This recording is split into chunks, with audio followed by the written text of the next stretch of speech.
अस्सलाम वालेकुम गाइस, क्या हाल है। आज का मेरा टॉपिक जो है that is the making of US constitution, और यूएस की कॉन्स्टिट्यूशन क्यों बनी, वजह क्या थी, क्या नीड पड़ी, और इसकी रूह क्या है, what is the soul of US की कॉन्स्टिट्यूशन। तो जो फ्रेमर्स ऑफ कॉन्स्टिट्यूशन थे, they had the first question कि गवर्नमेंट जो होगी वो किस टाइप की होगी। So government was by the people for the people, लेकिन this quote is naturally from a president of a later time. इससे पहले यही प्रिंसिपल था जिस प्रिंसिपल के ऊपर अमेरिका की कॉन्स्टिट्यूशन डेवलप हुई थी। आपको ये याद रखना है कि right after the revolutionary war के बल्कि इनफैक्ट दौरान भी आर्टिकल ऑफ कॉन्फेडरेशन जो थे that was the basis of unity of 13 states. जो 13 ओरिजिनल स्टेट्स थी उनका आपस में एक आर्टिकल ऑफ कॉन्फेडरेशन था जिसकी बुनियाद के ऊपर एक कांग्रेस बनती थी। और इस कांग्रेस जो थी इसके अंदर हर बंदे का एक वोट होता था, हर स्टेट का 13 स्टेट्स थी और इनके रिप्रेजेंटेटिव्स आके बैठते थे। ठीक हो गया। तो ये सारे मिल के एक फैसला करते थे। उसके बाद क्या हुआ, इस आर्टिकल ऑफ कॉन्फेडरेशन के अंदर कुछ मसाइल थे, कुछ प्रॉब्लम्स थे, जिसकी वजह से आपको अमेरिका की कॉन्स्टिट्यूशन जो है वो बनानी पड़ गई। और उस कॉन्स्टिट्यूशनल को बनाने के लिए कॉन्स्टिट्यूशन की कन्वेंशन जो थी, 2-3 कन्वेंशन थी, 1, 2 एंड 3, उनको बैठाया गया। उन्होंने कुछ प्रपोजल्स प्रोवाइड किए और उन प्रपोजल्स की बुनियाद के ऊपर 7 आर्टिकल्स के ऊपर मुश्तमिल, ये हम सारी चीज़ें आगे पढ़ेंगे, 7 आर्टिकल्स पे मुश्तमिल एक constitution of United States of America बनाया गया। So let's start. पहली चीज़ तो ये है कि जी आर्टिकल ऑफ कॉन्फेडरेशन क्यों मतलब कंप्लीट नहीं थे फॉर कांग्रेस, मतलब वो मुकम्मल क्यों नहीं थे हुकूमत को चलाने के लिए। उसकी वजह ये थी कि जो कांग्रेस था, यानी जो 13 स्टेट्स की एक सिटिंग या बैठक या पार्लियामेंट थी, उसके पास ट्रेड को रेगुलेट करने का कोई इख्तियार नहीं था। इनकी कोई सेंट्रल करेंसी नहीं थी और इसके पास पावर टू टैक्स नहीं था। ये सारी चीजें स्टेट के पास थी लेकिन उसके पास नहीं थी। फिर उसके पास कांग्रेस के पास नहीं थी। लैक ऑफ पॉलिटिकल लीडरशिप थी, इंडिपेंडेंट जुडिशरी नहीं थी, यानी कोई सेंट्रल जुडिशरी नहीं थी, हर स्टेट की अपनी जुडिशरी थी। एक बंदा जो कि इस स्टेट के अंदर जो है वो आप समझ लें कि मुलजिम है, वो अगली स्टेट में मुलजिम नहीं है। कोई हेड ऑफ स्टेट नहीं था। जो हेड ऑफ स्टेट मतलब नो वन रिप्रेजेंटेटिव मतलब कोई हुकूमत का रिप्रेजेंटेटिव नहीं था, कोई प्रेसिडेंट नहीं था, कोई प्राइम मिनिस्टर नहीं था। फिर उसके बाद क्या है कि inability to deal internal and external tax. बड़ी आयरनी ये है कि कांग्रेस जो थी, इख्तियार टू डिक्लेयर वॉर वो इसके पास था, यानी वॉर को ये डिक्लेयर करती थी कांग्रेस, लेकिन ये आर्मी रेज नहीं कर सकती थी। ये आयरनी है।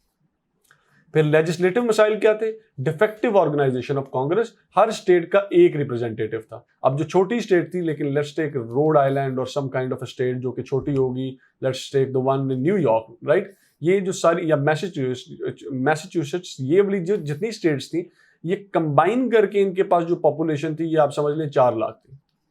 और जो वर्जीनिया थी उसकी अकेले की पॉपुलेशन 5 लाख थी। तो लेकिन वोट वर्जीनिया का और इन सारों का सेम था। ठीक हो गया। तो आप खुद समझ लें कि किस तरीके की ये कांग्रेस होगी।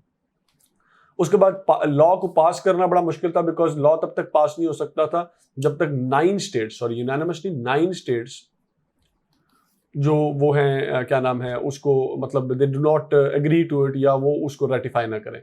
और आर्टिकल ऑफ कॉन्फेडरेशन के अंदर अमेंडमेंट का प्रोसेस जो था वो बिल्कुल मुश्किल था। क्यों? क्योंकि वो यूनानिमस था। यूनानिमस मतलब ये कि हर बंदा, हर स्टेट एग्री करेगी तो आर्टिकल ऑफ कॉन्फेडरेशन तब्दील होगा। तो जब ये होगा तो नेचुरली नतीजा क्या हुआ कि यूनाइटेड स्टेट्स की जो हुकूमत थी या कांग्रेस थी, या ओवरऑल जो इनकी 13 पार्टीज की कांग्रेस थी या यूनाइटेड यूनियन था इनका, वो बैंकरप्ट हो गया। बैंकरप्ट क्यों हुआ? आपको याद रखना है कि ट्रीटी ऑफ पेरिस के अंदर जब इनका ब्रिटिश के साथ जंग खत्म हुआ तो दे एग्रीड कि हम आपको आपके जो मतलब डेट है, जो डेट ओ करता था अमेरिका या अमेरिकन कॉलोनीज क्राउन को, यानी ब्रिटिश सरकार को, वो उनको वापस कर देंगे। तो ये वापस किस तरह करते हैं जब कि वहां पर तो उनको टैक्स लगाने की ऑथराइजेशन ही नहीं थी, तो पैसे कहां से देते। और फिर आर्मी और मार्शल लॉ का डर लगा रहता था। क्यों? क्योंकि किसी भी स्टेट, हर आर्मी स्टेट खड़ी कर सकती थी, तो हर किसी स्टेट का कोई भी आर्मी मतलब आके यूनियन या कांग्रेस को ओवरटेक कर सकती थी। और फिर आर्म्ड रॉबरीज थी, कोई सेंट्रल मैकेनिज्म ऑफ सिक्योरिटी था ही नहीं। कांग्रेस के पास आर्मी का कोई इख्तियार नहीं था, आर्मी का इख्तियार स्टेट्स के पास था। तो अब अगर किसी एक स्टेट के अंदर प्रॉब्लम हो गई है तो किसी दूसरी स्टेट को तो नहीं कहा जा सकता था कि वो उधर फौज को भेजे। तो ये एक सेंट्रल मसला था। और फिर इम्प्रैक्टिकल ड्यूटीज और लॉ, मतलब स्टेट्स जो थे, स्टेट वो मुख्तलिफ किस्म की ड्यूटीज और मुख्तलिफ किस्म के लॉज लगा देते, अजीब अजीब किस्म के। उसकी वजह से अनरेस्ट क्रिएट होता था, उसकी वजह से आर्म्ड स्ट्रगल भी होती थी, आर्म्ड रॉबरीज भी होती थी। उसके बाद क्या है, उसके बाद ये है कि ब्रिटिश जो थे they refused to abide by the agreement of treaty of Paris, जिसके अंदर उन्होंने फॉर्मली एग्री कर लिया कि ये 13 कॉलोनीज इंडिपेंडेंट है, यानी इंडिपेंडेंस की जो ट्रीटी थी, ट्रीटी ऑफ पेरिस, उसमें उन्होंने एग्री किया था कि वो कुछ अपनी पोजीशन, मिलिट्री पोजीशंस को छोड़ देंगे। तो वो उन्होंने नहीं छोड़ा। उन्होंने इसलिए नहीं छोड़ा, उन्हें ये आइडिया था कि शायद यूनाइटेड स्टेट्स की जो ये 13 यूनियन है, 13 कॉलोनीज का, इतना लंबा ठहरेगा नहीं। तो दे रिफ्यूज। अब उनको निकालने के लिए एक सेंट्रल आर्मी की जरूरत थी, जो कि कांग्रेस के पास थी नहीं। उसके बाद क्या था, जो स्पेनिश थे, जो स्पेनिश जो वेस्ट के अंदर पाए जाते थे, they started poking around into the western border. ये जो यानी अमेरिका का जो वेस्ट वाला बॉर्डर था, इन 13 कॉलोनीज के लेफ्ट साइड के ऊपर वेस्ट वाला बॉर्डर जो था,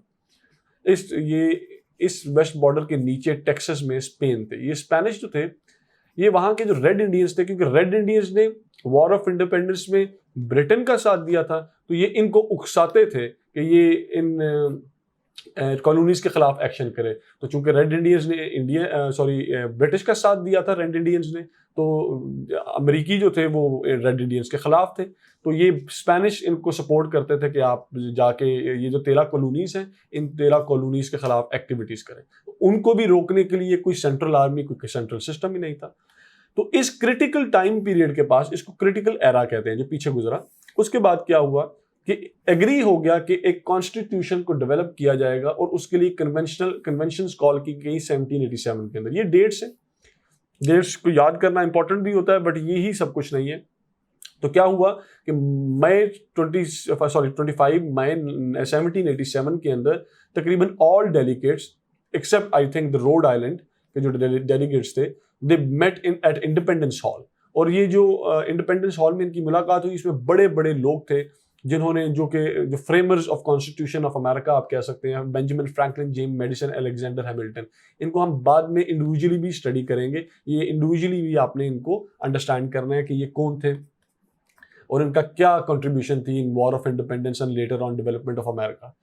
तो ये जब इकट्ठे हुए, तो इन्होंने इकट्ठे होने के बाद एक फैसला, एक डिबेट शुरू हो गई फेडरलिस्ट और एंटी फेडरलिस्ट की। ये सर उमर की वीडियो है आपके पास, हमारे चैनल के ऊपर। ये you have to see that, वहां पे आपको इसकी ज्यादा डिटेल्ड एक्सप्लेनेशन नजर आएगी। बड़ा इंपॉर्टेंट टॉपिक भी है इन इटसेल्फ। तो उस डिबेट का नतीजा ये निकला, फेडरलिस्ट ये कहते थे कि एक सेंट्रल हुकूमत होगी, एंटी फेडरलिस्ट कहते थे कि सेंट्रल हुकूमत इतनी ताकतवर नहीं होगी। तो ये डिबेट हुई, ये आप वीडियो में देख लीजिएगा। लेकिन इसका नतीजा ये निकला कि कन्विंस हो गए वहां पर बैठे हुए लोग कि हमें एक स्ट्रॉन्ग नेशनल हुकूमत चाहिए, और ये जो हम कॉन्स्टिट्यूशन बनाएंगे ये ऑल टुगेदर एक नया फ्रेमवर्क होगा। ये नहीं होगा कि जो आर्टिकल्स ऑफ कॉन्फेडरेशन है उनको आप अमेंड करेंगे, उनको अमेंड नहीं किया जाएगा, उनको खत्म किया जाएगा और ऑल टुगेदर एक नया कॉन्स्टिट्यूशन डेवलप किया जाएगा। देयरफॉर ऑन 17 सितंबर 1787 को उन्होंने अप्रूव कर दिया इस कॉन्स्टिट्यूशनल कन्वेंशन ने, और इस कॉन्स्टिट्यूशन ऑफ यूनाइटेड स्टेट्स को रेटिफाई करने के लिए उसको कांग्रेस के पास भेज दिया ताकि वो अप्रूव कर दें। अब हम डिस्कस करेंगे कि जो यूएस की जो कॉन्स्टिट्यूशन थी, इसके सेलिएंट फीचर्स क्या हैं। ये कई दफा आते हैं, बड़ी इंपॉर्टेंट टॉपिक था, इसीलिए इसको हमने समझा कि हम शेयर करें। एंड दैट इज कि रिटन कॉन्स्टिट्यूशन है यूनाइटेड स्टेट्स की, इसके 7 आर्टिकल हैं और इसकी 27 अमेंडमेंट्स हैं। ये 27 अमेंडमेंट का टॉपिक अलहदा होता है, यूनाइटेड स्टेट्स कॉन्स्टिट्यूशनल अमेंडमेंट्स, इसके ऊपर भी हम बात करेंगे।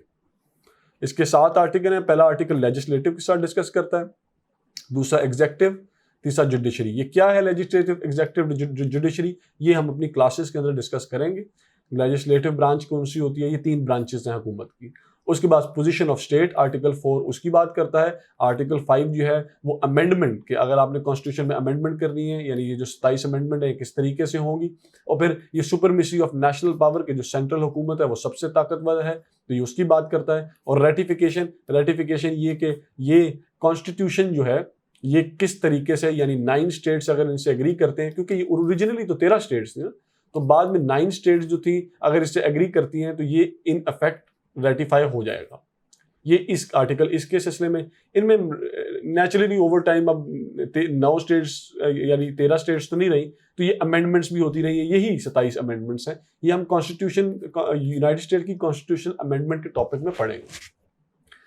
दूसरी बात क्या है कि एक रिजिड कॉन्स्टिट्यूशन है, यानी प्रपोजल फॉर अमेंडमेंट जो है that has to be pass from 67% of the Congress.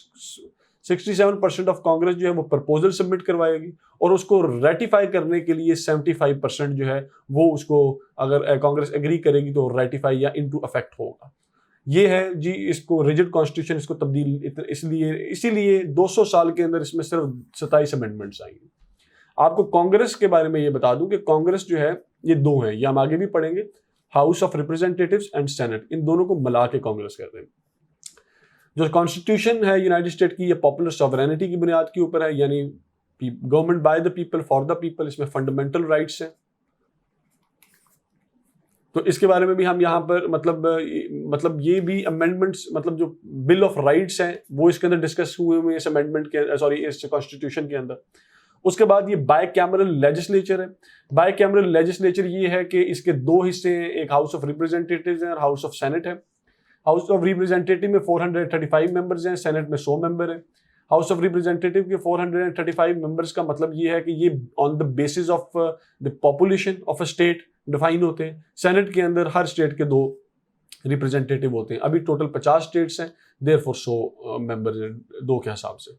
और फिर उसके सैलेंट फीचर्स क्या है कॉन्स्टिट्यूशन के, सेपरेशन ऑफ पावर, इसकी मेरी अपनी, और चेक्स एंड बैलेंसेस, इसकी मेरी एक अपनी वीडियो है और ये उसमें मैंने डिस्कस भी किया है, checks and balances of United States of America. उसके बाद जुडिशियल इंडिपेंडेंस है, यानी जुडिशरी जो है वो इंडिपेंडेंट है, उनके सुप्रीम कोर्ट के जज जो हैं वो डिसीजन जो है उसके ऊपर आप इम्पैक्ट नहीं कर सकते। फेडरल सिस्टम है हुकूमत का, एक सेंट्रल हुकूमत है, प्रेसिडेंशियल सिस्टम है, डायरेक्ट अपॉइंट होता है president by the voting of the people. Republicanism है, रिपब्लिकनिज्म इसी को कहते हैं कि जिसका हेड ऑफ स्टेट जो हो वो अपॉइंटेड हो बाय, आप समझ लें by vote, either that is a direct vote और इनडायरेक्ट वोट, वो एक अलग डिबेट है। फंडामेंटल राइट्स और लिबर्टी की बात करती है कॉन्स्टिट्यूशन। आप डुअल सिटीजन होते हैं, एक यूनाइटेड स्टेट्स के और एक जिस स्टेट के अंदर है, जिस तरह न्यूयॉर्क के अंदर या टेक्सास में है, तो आप एक टेक्सन हैं, साथ आप यूनाइटेड स्टेट्स के सिटीजन हैं क्योंकि ये यूनियन है। सिस्टम ऑफ स्पॉइल्स होता है, ये सिस्टम कहता है कि जो भी इनकमिंग प्रेसिडेंट है यूनाइटेड स्टेट्स का वो आके तब्दीलियां कर सकता है, अपॉइंटमेंट्स तब्दील कर सकता है। आफ्टर ऑल उसने मैंडेट लिया होता है, उसने हुकूमत तो चलानी होती है। फिर जुडिशियल रिव्यू, ये बड़ी खास चीज़ है जी। जुडिशियल रिव्यू ये है कि कोई भी पार्लियामेंट जो लॉ है पूरी दुनिया के अंदर वो पास करे, वो इन इफेक्ट एक्सेप्ट कर लिया जाता है। लेकिन यूनाइटेड स्टेट्स की सुप्रीम कोर्ट के पास ये इख्तियार है कि वो उसका जुडिशियल रिव्यू करे और ये देखे कि क्या ये लॉ जो है ये यूएस की कॉन्स्टिट्यूशन की रूल के साथ मतलब अलाइन करता है या नहीं करता। तो जुडिशियल रिव्यू बहुत बड़ी चीज़ है। फिर लिमिटेड गवर्नमेंट है, मतलब गवर्नमेंट जो है उसमें मतलब अगर 18 एलिमेंट जो है या 18 टॉपिक्स जो हैं, मतलब यानी 18 मिनिस्ट्री आप सादे लफ्जों में समझ लें, वो सेंट्रल गवर्नमेंट की बात है। बाकी जितने रेजिडुअल मैटर्स हैं वो सारे आप समझ लें कि स्टेट के पास है, यानी वो रेजिडुअल इख्तियारात स्टेट के पास है। उसके बाद रूल ऑफ लॉ, ये पहला कॉन्स्टिट्यूशन है जो अपनी बुनियाद, मतलब अपनी कॉन्स्टिट्यूशन की बुनियाद के ऊपर, यानी कॉन्स्टिट्यूशन इज द रूल। यहाँ पर कोई बादशाहियत का कॉन्सेप्ट नहीं है, कोई मोनार्की नहीं है। एंड वोटिंग राइट्स की बात करता है कॉन्स्टिट्यूशन, बताता है कोई प्रॉपर्टी रिक्वायरमेंट नहीं है जी वोट आपको देने के लिए, तो ये वोटिंग राइट्स के ऊपर बात करता है ये constitution of United States of America. और कॉन्स्टिट्यूशन ऑफ स्लेवरी, यानी इसमें दो, पहले एक, अब बाद में अमेंडमेंट हो गई थी, लेकिन पहले एक 3/5 लॉ था जिसके अंदर जो स्लेव भी थे वो भी टोटल पॉपुलेशन ऑफ स्टेट के अंदर काउंट होते थे फॉर स्टेट के क्या नाम है वोटिंग के अंदर, या आप not the voting but state population के अंदर। तो स्टेट पॉपुलेशन के अंदर 3/5 के हिसाब से जो ब्लैक पीपल थे वो काउंट होते थे। बाद में अमेंडमेंट के तहत ये 3/5 लॉ खत्म कर दिया गया। लेकिन फ्रेमवर्क ऑफ कॉन्स्टिट्यूशन बहुत उन्होंने एक चीज का ख्याल रखा कि they never put the word slavery in constitution of United States of America.